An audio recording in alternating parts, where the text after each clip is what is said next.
जनाब ये लीजिए, चाय पी लीजिए।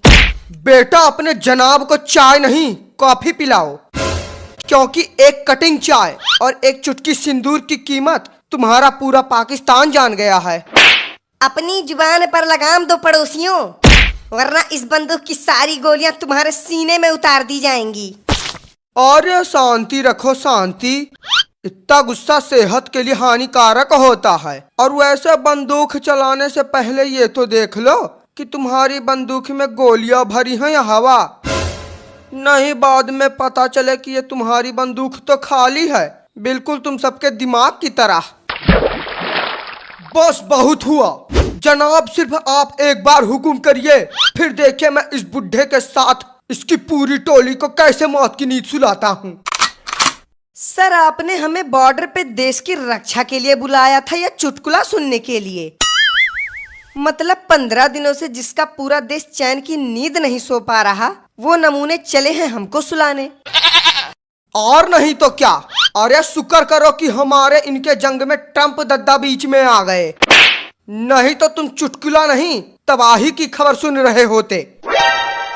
और वैसे हमारे दिमाग से एक बात नहीं निकल रही कि जब एक चाय से इनका ये हाल हो गया तो दावत पर तो क्या ही होगा।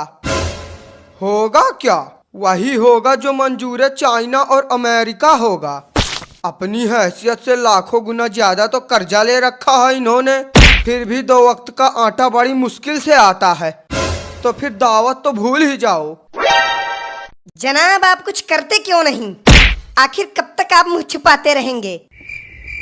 यहाँ दुश्मन हमें एक से एक ताने सुना रहा है और आप है कि आराम से मुंह छुपा कर बैठे हैं। आप भी किस आदमी के मुंह लग रहे हो जिसे कुछ नहीं आता? अरे कल तो ये मेले में फुग्गा फोड़ने गए थे, फुग्गा तो फूटा नहीं, उल्टा फुग्गे वाले को ही गोली मार दी। हाँ बात तो तुम्हारी सही है, इनकी दावत से अच्छा तो अपने यहाँ की चटनी रोटी है, कम से कम शांति से बैठकर खा तो सकते हैं। खामोश खामोश खामोश।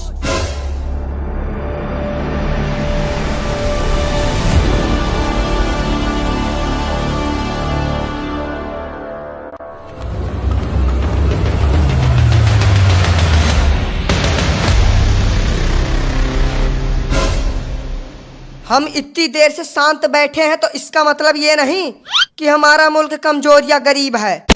और बात रही उस ट्रंप की, तो उसके जैसे 10 ट्रंप अभी यहीं खरीद के बेच सकते हैं। राम राम राम राम, मतलब सारी शर्म हया बेच के खा गए हैं ये लोग।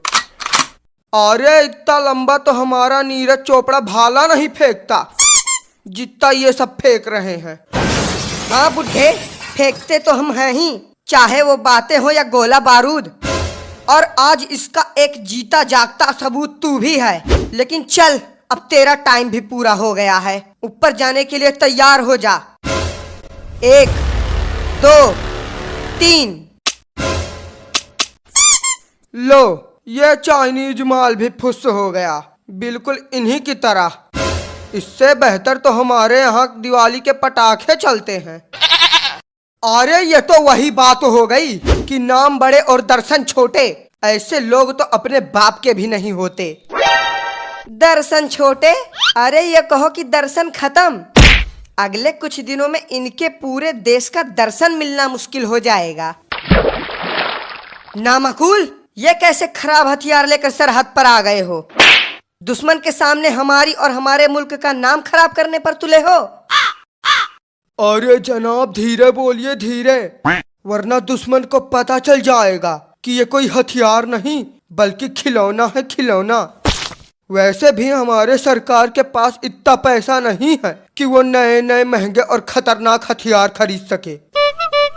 यही बात तो हम कब से कह रहे हैं। अरे जिसकी सरकार को 1 किलो आटा खरीदने में 7 पुश्तें याद आ जाती हैं, वो चले हैं युद्ध का सामान खरीदने। अब सर जब इनकी सरकार ही निकम्मी है तो उम्मीद ही क्या करेंगे। मैं तो कहता हूँ कि इन्हें सबसे पहले अपना प्रधानमंत्री बदलना चाहिए। क्या पता प्रधानमंत्री के साथ साथ इनकी किस्मत भी बदल जाए। हाँ भैया बात तो तुम्हारी सही है, जब सरपंच में ही खोट है तो गांव तरक्की कहां से करेगा।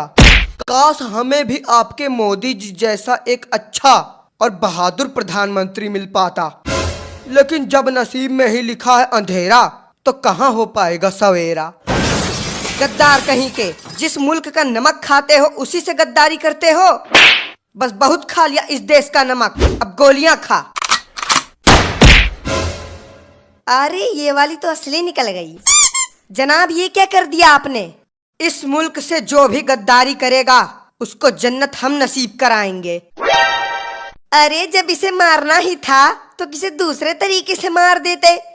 गोली चलाने की क्या जरूरत थी? वैसे ही गोलियां इतनी महंगी आती है जिसे खरीदने से हमारे मुल्क की पूरी हालत खराब हो जाती है, और आप हैं कि इन्हें बिना बात के जाया कर रहे हैं। ये लो, अभी तक तो खाली इनकी आर्थिक स्थिति ही खराब थी, लेकिन अब तो मानसिक स्थिति भी बिगड़ती जा रही है। अरे इनके लिए तो दुनिया भर के अस्पताल और पागल खाने भी कम पड़ जाएंगे। तो सर इसमें क्या दिक्कत है? हमारे यहाँ की सड़कें हैं ना, जिस तरह हमारी सड़कों पर आवारा सांड घूमते हैं उसी तरह से ये भी घूम लेंगे। वाह वाह, क्या बात कही है। आवारा सांड, सड़क सड़क आवारा सांड, इस बात पर तो गोल्ड मेडल मिलना चाहिए। Gold medal? अरे इस बात पर डायमंड का मेडल मिले तो भी कम है। यहाँ तक कि दुनिया के सारे मेडल इस बात के लिए कम पड़ जाएंगे। ये लो, हमारी भी मत मारी गई है जो हम ऐसे लोगों के सामने खड़े होकर बात कर रहे हैं जिनके पास तो ना तो मेडल है ना ही गोल्ड है, और डायमंड तो जिंदगी में देखा ही नहीं होगा। डायमंड ये क्या होता है? कोई खाने की चीज है क्या? लो देख लो, इन भूखे नंगों को यहाँ भी खाना ही सूझ रहा है।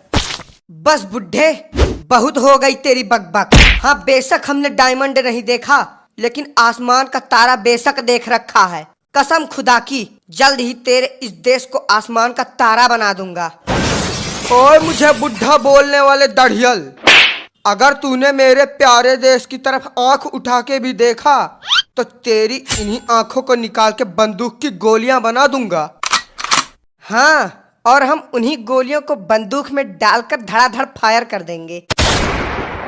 बुढ़े पहले अपनी आंखें तो ठीक करा ले, और ऐसी बातें सिर्फ फिल्मों में अच्छी लगती हैं। असल जिंदगी में ऐसा बोलने और करने में जमीन आसमान का अंतर है।